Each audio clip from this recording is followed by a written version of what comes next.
السلام علیکم friends, welcome back drama serial ضبط، جس کی آنے والی ایپیسوڈ میں ہم دیکھیں گے کہ آئلہ بہت مشکل کے اون کے ساتھ ایک کمرے میں رہ رہی ہے۔ اس کا بس نہیں چل رہا کہ ابھی اون کو دھکے دے کر یہاں سے نکال دے۔ اون سے بات کرنے آتی ہے اور کہتی ہے کہ تم میری زندگی سے کب جاؤ گے، جبکہ اون نے کہا کہ میں نے بہت کھلے دل سے تمہیں اپنی زندگی میں داخل کیا ہے، میں تم سے محبت کرتا ہوں، ایسے کیسے چھوڑ دوں۔ جبکہ آئلہ نے کہا کہ تمہیں سمجھ نہیں آتی کہ میں تم سے نفرت کرتی ہوں اور میں تمہارے ساتھ اپنی زندگی نہیں گزارنا چاہتی، میں بہت جلد بابا سے کہہ کر تمہاری اور اپنی علیحدگی کروا لوں گی۔ اون نے کہا کہ جیسے تمہارا دل کرتا ہے میں ویسے ہی خوش ہوں، مجھے تمہاری ہر بات منظور ہے، بس تم اپنا دل یہاں پر لگانے کی کوشش تو کرو۔ مگر آئلہ تو نہ ہوئی نا جو اون کے ساتھ بیٹھنا بھی پسند کرے۔ خیر آئلہ چلی جاتی ہے اور اون نانی کے پاس آ جاتا ہے۔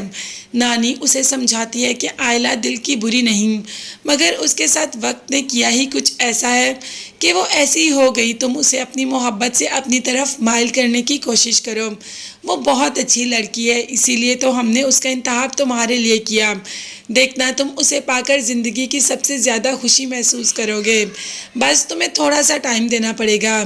اب اون تو آئلہ کو ساری زندگی دینے کے لیے تیار ہے، تھوڑا ٹائم کیا۔ جب یہاں سے اون واپس جاتا ہے، آئلہ کی باتیں سنتا ہے اور نانی کی باتیں سنتا ہے، تو باہر صحن میں کھڑا ہوتا ہے کہ احتشام بھی آ جاتا ہے اور کہتا ہے کہ یہ تم نے کیا کیا، ایک ایسی لڑکی سے شادی کر لی جس کے دل میں کوئی اور ہے، یہ تو گھاٹے کا سودا ہوا نا۔ تو آیان نے کہا محبت تو اسی کا نام ہے، محبت ہمیشہ گھاٹے کا سودا ہی کرتی ہے، محبت صحیح والا سودا کب کرتی ہے؟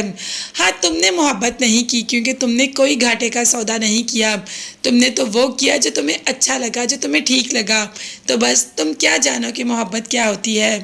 یہ کہہ کر اون وہاں سے واپس آ جاتا ہے۔ آئلہ اور آئلہ کی ماں تو اون کو بالکل بھی پسند نہیں کرتی۔ ماں نے کہہ دیا کہ میری بیٹی اون کے ساتھ اپنی زندگی نہیں گزارے گی، آپ کچھ بھی کریں تو میری بیٹی کو آزاد کروائیں۔ اب باپ نے تو اچھی خاصی شکل دکھا دی ان کو اپنی، بلکہ آئینہ دکھا دیا اور کہا کہ تم اپنی بیٹی کو جانتی ہو کیا کیا کیا ہے اس نے، اتنی کالک اس کے منہ پر لگی ہوئی ہے، اس کے باوجود اون نے اور راحت نے اس کو کھلے دل سے قبول کیا۔ تمہیں تو ان کا شکریہ ادا کرنا چاہیے، الٹا تم ان کو باتیں سناتی ہو، اس کے باوجود بھی وہ تمہاری باتیں سن لیتے ہیں، کچھ شرم کرو، تمہاری ایسی بیٹی کو انہوں نے قبول کیا۔ مگر شمسا کو ابھی بھی شرم نہیں آ رہی اور آئلہ تو پیر چٹکتی وہاں سے چلی جاتی ہے۔ نانی یہ سب سن رہی ہوتی ہے اور دیکھ رہی ہوتی ہے، مگر پھر بھی وہ اون سے کہتی ہے کہ تم آئلہ کو محبت سے بلاؤ تو صحیح، وہ ضرور تمہاری طرف آئے گی، مگر کب؟ یہ سب دیکھنے اور جاننے کے لیے چینل کو سبسکرائب کیجیے گا۔ نیکسٹ ویڈیوز تک کے لیے اللہ حافظ، bye bye and take care.